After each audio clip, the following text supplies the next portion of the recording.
ദൈവവചനം പറയും നോക്ക്, എന്തെന്നാൽ പിശുക്കുള്ളവൻ അവൻ്റെ വീട്ടിൽ നിന്നും ഭക്ഷണം കഴിക്കരുതെന്ന്. അമിതമായ പിശുക്കുള്ളവൻ മനസ്സിൽ എണ്ണി നോക്കുന്നുണ്ടെന്ന്. അവൻ മനസ്സിൽ എണ്ണി നോക്കുന്നുണ്ട്. തിന്നുക കുടിക്കുക എന്നവൻ പറയുമെങ്കിലും അവൻ ആത്മാർത്ഥതയില്ല. നമ്മളൊരു കാര്യം ചെയ്യുവാണെങ്കിൽ നല്ല മനസ്സോടെ ചെയ്യാൻ ഒരു കൃപയ്ക്ക് വേണ്ടി പ്രാർത്ഥിക്കും. ഒരാൾക്കൊരു ചായ മേടിച്ചു കൊടുത്താലും, ഒരാളെ വണ്ടിയെ കയറ്റിയാലും, ഒരാൾക്ക് ഡ്രസ്സ് മേടിച്ചു കൊടുത്താലും, എന്തിനെങ്കിലും ഒരു നല്ല കാര്യത്തിന് നമ്മൾ ചേർന്ന് നിന്നാലും അത് നല്ല മനസ്സോടെ ചെയ്യാൻ. ചിലരൊക്കെ ചെയ്യുന്നത് രാപകലില്ലാതെ കഷ്ടപ്പെടുന്നുണ്ട്, പക്ഷെ അവർക്ക് നല്ല മനസ്സില്ല. ഉള്ളിൽ ദേഷ്യവും പല്ലും കടിച്ച് പ്രാഗിക്കൊണ്ട് ദേഷ്യപ്പെട്ട് വെറുപെറുത്ത് തെറിയും പറഞ്ഞ് ചീത്തയും പറഞ്ഞൊക്കെ ചെയ്യുന്നുണ്ട്. ഒരു നിമിഷം ഇരിക്കാതെ ഓടിപ്പാഞ്ഞ് ചെയ്യുക. പക്ഷെ ആർക്കും ആ വ്യക്തി ചെയ്യുന്ന കാര്യത്തോട് ഒരു താല്പര്യമില്ല. ഇവിടെ നമ്മൾ ഓർക്കുവാണ്, നല്ല മനസ്സോടെ ചെയ്യണം. ചെറിയ കാര്യം ചെയ്തുള്ളൂ, 10 രൂപയെ കൊടുത്തുള്ളൂ, നല്ല മനസ്സോടെ ചെയ്യുക.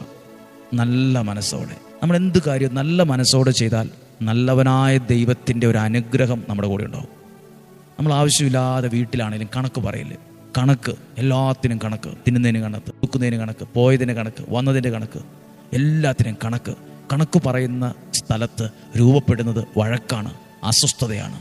പറയണം, ആവശ്യത്തിന് മാന്യമായിട്ട് ന്യായമായിട്ടുള്ള കണക്കുകളാണ് പറയാൻ പാടുള്ളൂ. കുടുംബത്തിൽ എത്ര ഭാര്യ ഭർത്തൃ ബന്ധങ്ങളിൽ ഉലച്ചിൽ വീണിട്ടുണ്ടെന്നറിയാമോ? എല്ലാത്തിനും കണക്ക്. തിന്നതിന് പോലും ഈ മനുഷ്യൻ കണക്ക് പറയുമെന്ന് പറയും. ഉടുക്കുന്നതിന് കണക്ക്, പോയതിന് കണക്ക്, നോക്കിയതിന് കണക്ക്, കണ്ടതിന് കണക്ക്, എല്ലാത്തിനും കണക്ക്. നമ്മളൊരാൾ ഭക്ഷണം വിളമ്പിക്കൊടുക്കുമ്പോൾ അല്ല, അതിന് പിശുക്ക് കാണിക്കരുത്. അത് വേറൊരാൾ അധികമായി ശ്രദ്ധിക്കും. നമ്മളൊരു കാര്യം ഒരു എന്ത് കാര്യമാകട്ടെ പറയാനാണ് ഒത്തിരി കാര്യങ്ങളുണ്ട്. കണക്ക് പറയരുത്, പിശുക്ക് കാണിക്കരുത്. ആവശ്യത്തിന് പിശുക്ക് വേണം.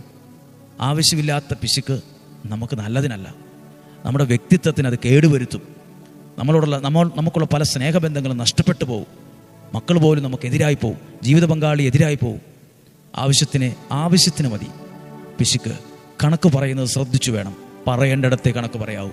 എല്ലായിടത്തും കണക്ക് പറഞ്ഞുകൊണ്ടിരിക്കരുത്. അങ്ങനെ ചെയ്തില്ലേ, ഇങ്ങനെ ചെയ്തില്ലേ, നിനക്ക് വേണ്ടിയാ ചെയ്തില്ലേ, നിനക്ക് വേണ്ടിയാ ചെയ്തില്ലേ, ഞാനല്ലേ ചെയ്തത്, ഇതൊക്കെ ഞാൻ എഴുതി വെച്ചിട്ടുണ്ട്, ഇതൊക്കെ ഞാൻ ബുക്കിൽ കുറിച്ച് വെച്ചിട്ടുണ്ട്, എല്ലാം എൻ്റെ മനസ്സിൽ കിടപ്പുണ്ട്. അതെല്ലാം ബഹുമാനവും സ്നേഹവും കൂട്ടായ്മയും വർദ്ധിപ്പിക്കുകയില്ല. അത് നമ്മുടെ ജീവിതത്തിൻ്റെ ഭാവിയെ, സ്വപ്നങ്ങളെ താറുമാറാക്കും. കർത്താവേ, എനിക്ക് എല്ലാം അങ്ങയുടെ വചനം കേൾക്കാൻ നല്ലൊരു മനസ്സും ഹൃദയവും തരണമേ.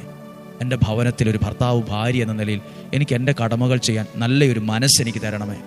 നല്ലൊരു വിശാലതയുള്ളൊരു മനസ്സെനിക്ക് തരണമേ. എല്ലാം നല്ല മനസ്സോടെ ചെയ്യുക.